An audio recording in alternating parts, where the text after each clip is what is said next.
পাকা কাঁঠালের গুড় কখনো শুনেছেন? অসম্ভব মনে হলেও এটাই সম্ভব। পাকা কাঁঠাল থেকেও গুড় তৈরি করা যায়। যেটা দেখতে পাচ্ছেন আমার হাতে একদম রিয়েল গুড়ের মতো মনে হচ্ছে। এই গুড়টা কিন্তু আমি তৈরি করেছি পাকা কাঁঠালের রস থেকে। একদম অসম্ভব মনে হলেও এটাই সম্ভব করে দেখিয়েছি আজকে আমার ভিডিওতে। চলেন দেখা যাক কিভাবে তৈরি করেছিলাম এই পাকা কাঁঠাল থেকে গুড়। প্রথমেই একদম পাকা টসটসে মিষ্টি দেখে একটা কাঁঠাল নিতে হবে। কাঁঠালের কোষগুলো যাতে অনেকটা বেশি নরম তুলতুলে এবং অনেকটা বেশি মিষ্টি হয় সেটা খেয়াল রাখবেন। খুব বেশি শক্ত কাঁঠাল দিয়ে কিন্তু এই গুড় খুব বেশি পাওয়া যাবে না, আবার একেবারে মিষ্টি কম সেই ক্ষেত্রেও কিন্তু গুড়ের গুণগত মান ঠিক থাকবে না। তো একেবারে মিষ্টি এবং এরকম নরম নরম দেখে একটা কাঁঠাল নেবেন। তারপরে সেই কাঁঠালের কোষগুলো ছুটিয়ে বীজগুলো আলাদা করে নিতে হবে। তারপর আমরা এখানে মেশাবো পান খাওয়ার যে চুন থাকে সেই চুন। আমি এখানে 1.5 চামচের মতো চুন নিয়েছি। এই চুন দিয়ে আলতোভাবে আমরা কাঁঠালের প্রত্যেকটা কোষে কোষে যাতে চুনটা লেগে যায় এমনভাবে মেখে রেখে দিব।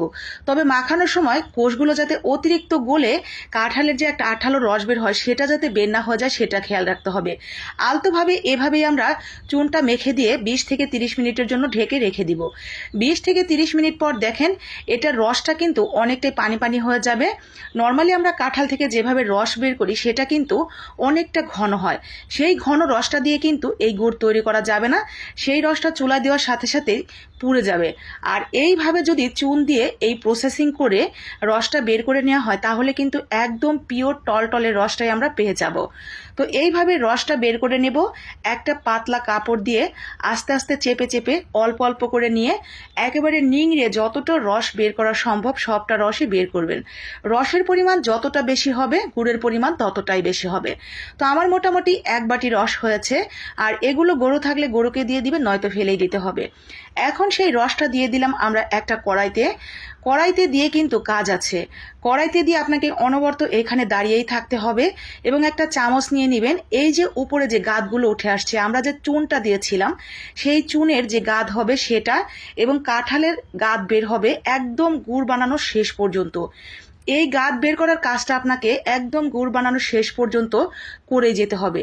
আপনি যত বেশি গাদটা ফেলবেন আপনার গুড়টা কিন্তু ততটাই বেশি কালারফুল সুন্দর হবে আর খুব বেশি চকচকে হবে। তো আমরা কিন্তু এই গাদটা ফেলতেই থাকবো একদম শুকিয়ে যাওয়া পর্যন্ত। আর ওই যে প্রথমে চুন দিয়েছিলাম এই বারবার গাদটা ফেলে দেওয়ার কারণে চুনের যে একটা ফ্লেভার সেটা কিন্তু একদম চলে যাবে, কোনো কিচ্ছু অবশিষ্ট থাকবে না। আপনি বুঝতেই পারবেন না যে এখানে চুন দেয়া হয়েছিল। যত বেশি গাদ ফেলা হবে ততটাই বেশি এই রসটা টলটলে রসের মতো হয়ে যাবে, একদম ফ্রেশ হয়ে যাবে। কোনো বিন্দু পরিমাণ আপনার কাঁঠালের কোনো ফ্লেভারও পাবেন না যখন গুড়টা তৈরি করা হবে। আর এই গাদ কিন্তু অবশ্যই আপনাকে ফেলতে হবে। একেবারে প্রথম থেকে গুড় তৈরি করার শেষ পর্যন্ত এভাবেই দাঁড়িয়ে থাকবেন চুলার পাশে। একটু সময় সাপেক্ষ, প্রায় 1 থেকে 1.5 ঘন্টা সময় লাগবে আপনাকে এই কাজটা করতে, কারণ অনেকটা টলটলের রস পানির মতো। এই রসটা শুকিয়ে একদম ঘন করা পর্যন্ত এই গাদ ফেলার কাজটা আপনাকে করতেই হবে। করার যে চারদিকে গাদটা লেগে যাবে সেটাও কিন্তু একটা চামচ দিয়ে এইভাবে ফেলে দিবেন। আস্তে আস্তে দেখবেন রসের কালারটাও গাঢ় হতে শুরু করবে আর গাদের পরিমাণও কমে যাবে। তো গাদের পরিমাণ যখন কমে যাবে এই কালারটাও দেখবেন সুন্দর চকচকে হয়ে একদম লাল লাল হতে শুরু করে দিবে।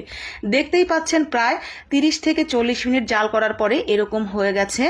এখন গাদটাও কিন্তু খুব বেশি আসছে না আর কালারটাও অনেকটা গাঢ় হয়ে গেছে। আমার গুড় কিন্তু প্রায় বানানো শেষের দিকে, প্রায় 40 থেকে আপনার 60 মিনিট পরে এরকম হয়ে গেছে। এখন মোটামুটি গাদ কমে গেছে আর খুব বেশি গাদ দেখা যাচ্ছে না। কড়াইতে যতটুকু লেগে আছে সেটাও আমরা ফেলে দিব পরিষ্কার করে, আর এই দিকে যতটুকু লেগে আছে সেটা ফেলে দিলেই একদম ফ্রেশ ক্লিন হয়ে যাবে। আর কোনো পরিমাণ কোনো গাদ টাদ অবশিষ্ট নেই। এখন শুধু শুকিয়ে যাওয়ার পালা। শুকানোর জন্য আমরা আরেকটু চুলার আঁচটা বাড়িয়ে দিয়ে তারপরে শুকিয়ে নিব। আর এইটা যতটা আপনি ঘন করতে চান সেই অনুসারেই কিন্তু নামিয়ে নিতে পারবেন। তো এরকম যখন হয়ে যাবে তখন চুলার আঁচটা বন্ধ করে দিবেন, কারণ এটা শুকিয়ে গেলে আরও একটু ঘন হয়ে যাবে। তো আমি এই পর্যায়ে কিন্তু চুলার আঁচ একদম বন্ধ করে দিব এবং বন্ধ করে দিয়ে ঠান্ডা হওয়ার জন্য ওয়েট করব। ঠান্ডা হয়ে গেলেই এই গুড়টা কিন্তু অনেকটা বেশি ঘন হয়ে যাবে, যেটা আপনি দেখে বুঝতেই পারবেন না যেটা কাঁঠাল থেকে তৈরি করা গুড় তৈরি করা হয়েছে। দেখে মনে হবে খেজুরের গুড় অথবা আখের গুড়। কি দেখে কি মনে হচ্ছে? মাশাআল্লাহ, পুরো গুড় আমার রেডি হয়ে গেছে, ঠান্ডা করে নিয়েছি। আমি এখন আপনাদের কাপে ঢেলে দেখালাম যে কতটুকু হয়েছে। পুরো একটা কাঁঠাল থেকে হাফ কাপের থেকে একটু গুড় বেশি হয়েছে। আর মাশাআল্লাহ দেখেন কালারটাও কতটা সুন্দর হয়েছে। তো এখন থেকে কাঁঠাল নিয়ে আর বিপদ নয়, ঠেলাঠেলি নয়, ধাক্কাধাক্কি নয়। বাসায় যখনই কাঁঠাল পেকে যাবে, গাছ থাকলে এভাবে গুড় তৈরি করে ফেলবেন, অথবা যদি বাজার থেকে কিনে আনার পরেও বিপদ মনে হয়, গুড় তৈরি করে সারা বছরের জন্য সংরক্ষণ করে রেখে দিবেন। খেতে পারবেন রুটি, পরোটা, এমনকি মচমচা মুড়ি দিয়েও।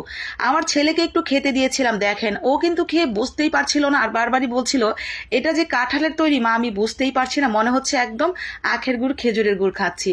তো যাই হোক, ভালো লাগলে লাইক কমেন্ট শেয়ার করে দিবেন, বাকি আপু ভাইয়ারাও যাতে দেখে এই উপকারী টিপসটা কাজে লাগাতে পারে। তো সবাইকে অসংখ্য অসংখ্য ধন্যবাদ আমার ভিডিওটা শেষ পর্যন্ত দেখার জন্য। আপনার মূল্যবান মতামত জানিয়ে একটা লাইক দিয়ে পারলে একটা শেয়ার করে দিবেন, যাতে সবার কাছে পৌঁছে যেতে পারে এই কাঁঠালের মৌসুমে এই উপকারী ভিডিওটি।